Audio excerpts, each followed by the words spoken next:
Chapter 1. A Fearful Famine, Ethiopia. I was hungry, and you gave me something to eat. I was thirsty, and you gave me something to drink. Then the righteous will answer him, Lord, when did we see you hungry and feed you, or thirsty and give you something to drink? The king will reply, Truly I tell you, whatever you did for one of the least of these brothers and sisters of mine, you did for me. Matthew 25:35-40. Thousands of babies wailed under the blazing Ethiopian sun, desperately seeking nourishment from their mothers' breasts. 3-year-olds were so severely malnourished they could not stand, much less crawl or walk, their pencil-thin legs so frail they could be snapped like twigs. Drinking water was nearly non-existent, a 4-hour walk each way. Crops had failed in the scorched fields, and the sun had so thoroughly baked the hand-dug collecting ponds that the earth had cracked. It was 1984, and nearly 1 million Ethiopians had already perished in the famine. I was sitting in a feeding station, holding a dying baby in my arms, surrounded by thousands of desperate, starving people. I looked around at the squalid camp conditions, at the bloated bellies of the children, at the suffering faces of their mothers. Disease and despair stalked everyone there. How did a guy who had scarcely ever been out of the United States, a congressman who had run on transportation issues, the son of a Philadelphia policeman, end up in a place like this? Earlier that year, the BBC had broken the story of a terrible famine ravaging Ethiopia, which the Mengistu government had tried to keep secret. Record low rains were in large part responsible for the famine, and the problem was exacerbated by the cost of fighting off various rebellions. As well, the Ethiopian government did not prepare well for famine relief. I had spent a lot of time campaigning that year, and one day in October, I was at the Department of Motor Vehicles at Bailey's Crossroads. A young woman working for World Vision came up to me. "Have you seen on television what's going on in Ethiopia?" she asked. "Yes, I have," I replied. "Would you go to Ethiopia and see for yourself?" she asked. I said I would like to. I was reminded of that conversation 2 months later, after the election, when my friend Tony Hall, a Democratic member of Congress from Ohio, called me up. "I just got back from Ethiopia. People are dying all over the place. You got to go too," he said. "I won't be able to help them unless I have a partner, and I need you to be my partner." The reality of life in Congress is that if you want to get anything substantive done, you have to partner with someone on the other side of the aisle. Before deciding what could best be done, I wanted to see for myself how dire the famine was and how deep the suffering. Members and senators frequently take trips like this when they involve issues important to them or their constituents. In addition, America gives billions in foreign aid around the world, including in Ethiopia. Those who authorize it have a responsibility to keep an eye on how the money is being spent, or misspent, as the case may be. I had just gotten on the Appropriations Committee, which appropriates money for foreign aid. I naively went to the ranking Republican member, Silvio Conti, who approved my trip. Without a second thought, I jumped on a plane all by myself, no staff, and flew to Rome. There I spent the night and then flew out to Addis Ababa, Ethiopia. I'd never been outside of the United States except for trips to Canada and Germany, and I really had no idea what I was getting into. This was still the time of the Cold War, and, following the overthrow of Emperor Haile Selassie a decade earlier, Ethiopia was being run by a communist dictatorship. An embassy staffer drove me to my hotel, directly across from which was the Cuban military post, where I saw Cuban forces wandering around with their guns. After checking into my room, the first thing I did was to go to the hotel's restaurant and order some pizza. A Washington Post reporter named Blaine Harden was there, covering the famine, and he spotted me. He proceeded to write an article mentioning that the congressman from Northern Virginia was, in the midst of a famine, cooling his heels in the Addis Ababa Hilton and eating a pizza in the Hilton's pizzeria. Well, Italy used to control Ethiopia, and so it wasn't surprising that you could find pizza there. But Harden made it sound like I was on vacation. We later got to know each other, and he wrote a very nice piece about my human rights work. The next morning, I went to see the Deputy Chief of Missions from the U.S. Embassy. "I want to go to the hunger area," I announced. The embassy people hadn't been up there, and they didn't seem particularly interested in helping me visit either. They were quite unfriendly and a little arrogant. The Deputy Chief of Missions said, "Well, you're going to have to fly in, and it's going to take a private plane." "Okay," I said. "I'm game to fly." "Tell me how." He said, "Well, it's going to cost you $5,000 to rent a plane." "I don't have that kind of money," I told him. "I'm not wealthy. I live on my pay. I still haven't paid my retirement back the money I took out to run for Congress. Can't we just drive?" "No, you can't drive," he said. I was pretty frustrated and walked around Addis Ababa for a while by myself, trying to figure out what to do next. I got in touch with World Vision, which was running a big relief camp in Alamata. One of their guys said, "We're flying up to the famine area tomorrow. You want to come?" So early the next morning, I jumped on their airplane along with someone from the embassy staff. It first stopped briefly in Coram. I climbed out of the plane and was met by the most terrible sight I'd ever seen. Some 50,000 people were living on an open plain, or at best, in tents or huts. Children, covered in flies, were dying all over the place, just as Tony had warned me. It was awful. We then flew to Alamata. Below us, scorched fields, sun-baked holding ponds, and cracked earth told of a total crop failure. World Vision and the Missionaries of Charity, the order founded by Mother Teresa, were running feeding camps adjacent to each other. I was there to observe and ask questions, and the plan was for me to return to Addis Ababa with the plane that night. But as we walked out to board the plane, I suddenly turned to Bob Latta, the guy from World Vision, and said, "I think I want to stay. I wanted to pick up the rhythm of a full day there." "If you spend the night, I'll spend the night," he replied.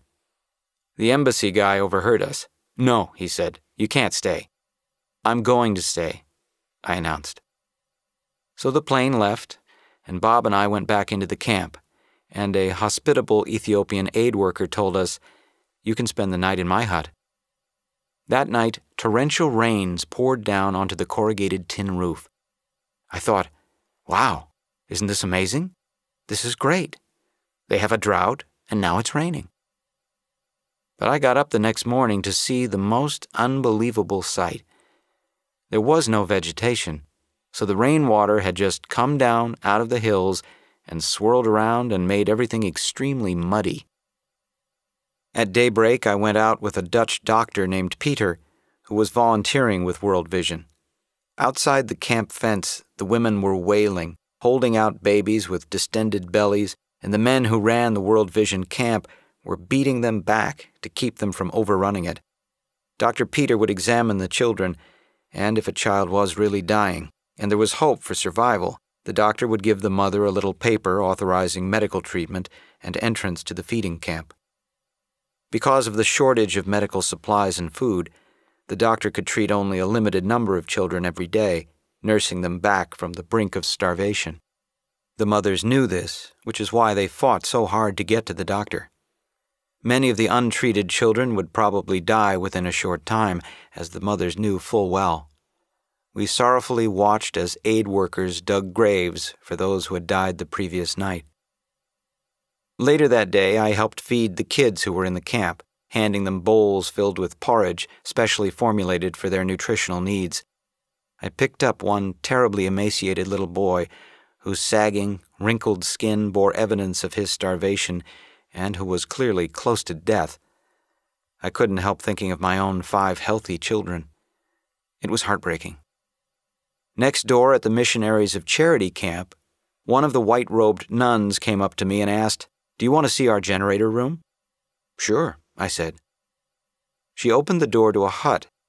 When I stepped inside, I realized her generator was a dirt-floored chapel. A simple crucifix hung on the wall.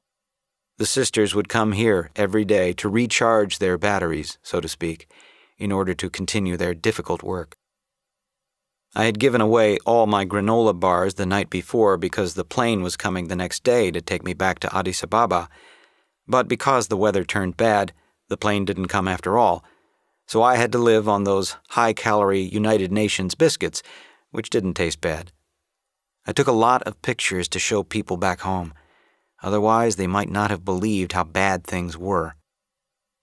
When I arrived back in America, Tony and I supported legislation increasing funding for African aid. Tony also joined me in authoring a letter to President Mengistu of Ethiopia, which was co-signed by 130 of our House colleagues, urging him to consider all available means of expediting donations to the people of Eritrea and Tigray, which were part of Ethiopia at the time, and to begin development of a safe passage policy to ensure that famine relief efforts reached all areas of Ethiopia. I wanted to make sure President Reagan was aware of how bad the situation was. Washington was emptying out as residents left to go home for Christmas, but I called up the White House in hopes of an immediate audience with the president. Ed Meese, who was chief of staff, had a lot of influence over who got to see Reagan, and he got me an appointment. A few days later, I met with President Reagan, Vice President George Bush, and Peter McPherson, head of the Agency for International Development, in the Oval Office. I told Reagan about what I'd witnessed in Ethiopia and how important it was to get the people some food. He was very interested and very supportive of doing something to help. I'm sure he must have heard from many others about the famine too, because within days he authorized the shipping of food to Ethiopia. Reagan was always willing to meet with members of Congress and would follow through on the issue, one of the reasons why I've always admired him. The 1984-85 famine killed nearly 1 million people, and I never thought I would see such terrible suffering again. But I did, 19 years later, when I returned to Ethiopia in January of 2003. A severe drought had destroyed most of the harvest the year before, even in parts of the country that normally provided surpluses of food. Not only that year's crops had been destroyed, but also the seeds needed to plant the next year's crop. Once again, the country was embroiled in a horrific famine. The population had increased from 45 million in 1984 to 69 million. Whereas 8 million Ethiopians had faced starvation in 1984, 11 million faced it now. To make matters worse, HIV/AIDS was spreading throughout the country, and Ethiopia's 2.5-year border war with neighboring Eritrea had drained precious resources and led to thousands of displaced individuals and families, particularly in remote areas of the country. Water for drinking and bathing was almost non-existent, and what water was available was putrid. There was no medicine, not even so much as an aspirin. Disease was rampant. Ethiopian Prime Minister Meles Zenawi told a BBC reporter, "If the 1984 famine was a nightmare, then this will be too ghastly to contemplate." An elderly woman at a feeding station in the northern part of the country showed me her monthly allotment of wheat, which would have fit easily into a bowling ball bag. I watched an Ethiopian working under the hot African sun with fellow villagers, digging a massive rain-collecting pond, carrying 50-pound bags of dirt up from the bottom of the pit over and over again. The man told me he had not had a drink of water all day and didn't know if he would eat that night. It would depend, he said, on whether his children had food. I visited villages in both the north and south and talked with farmers who had already begun to sell off their livestock and with mothers who did not know where or when their children would get their next meal. Tragically, many Ethiopians have little memory of any other way of life. As Tony Hall notes in his book, Changing the Face of Hunger, the sequence of drought, famine, hunger, and starvation had been repeated in Ethiopia for centuries.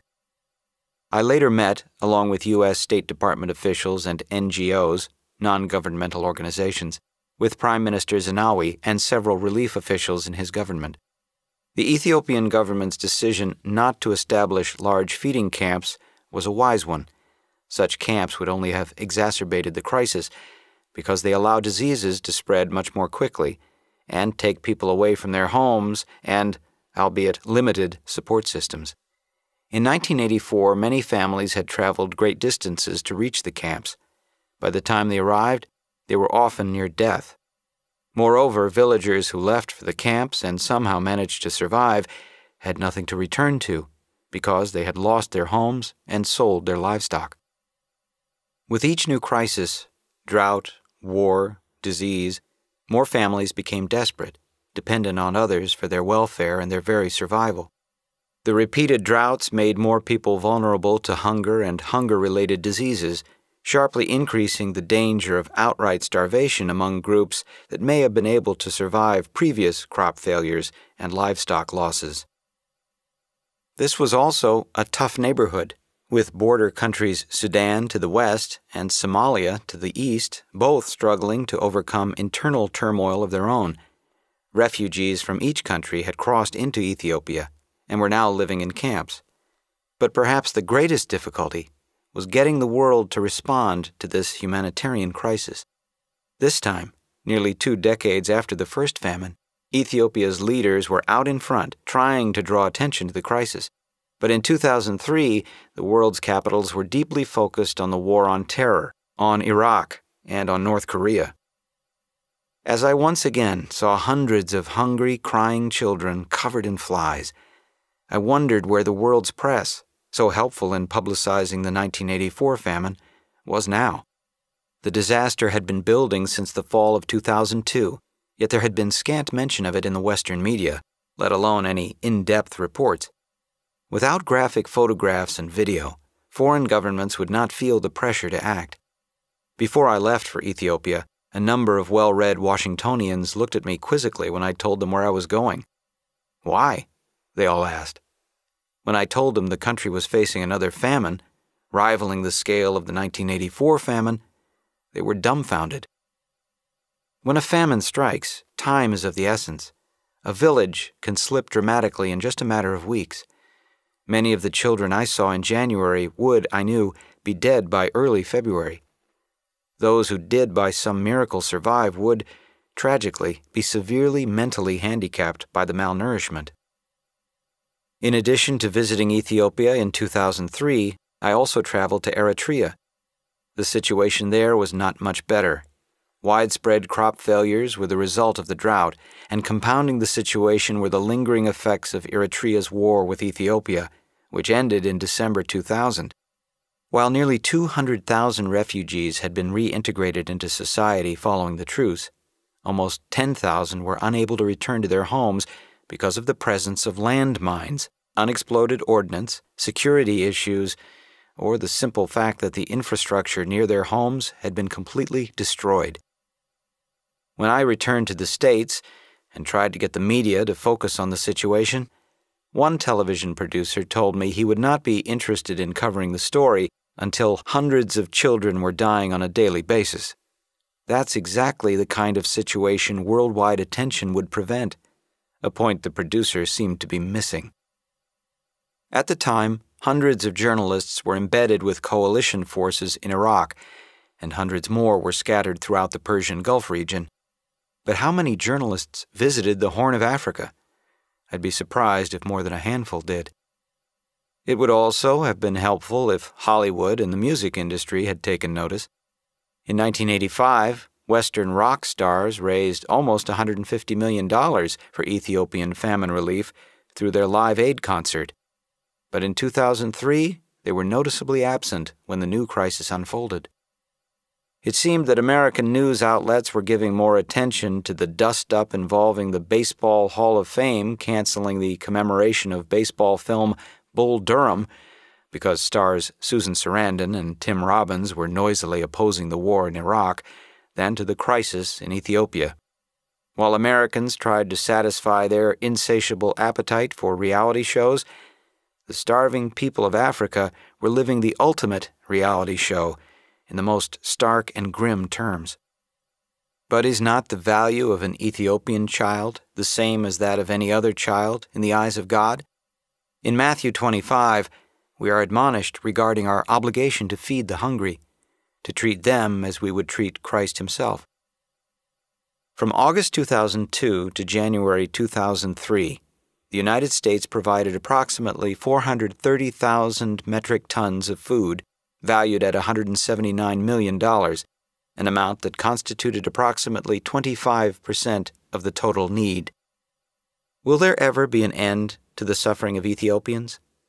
Not unless something is done to develop long-term strategies to tackle the root causes of the food shortages, such as improving irrigation, drilling wells, developing drought-resistant crops, and teaching Ethiopian farmers about sustainable agricultural practices. Because 80% of Ethiopians make their living off the land, the government must develop a 10 or 15-year plan designed to help end the constant cycle of massive food shortages. Such a plan would go a long way toward reassuring the international community that the country wants to end its dependence on handouts.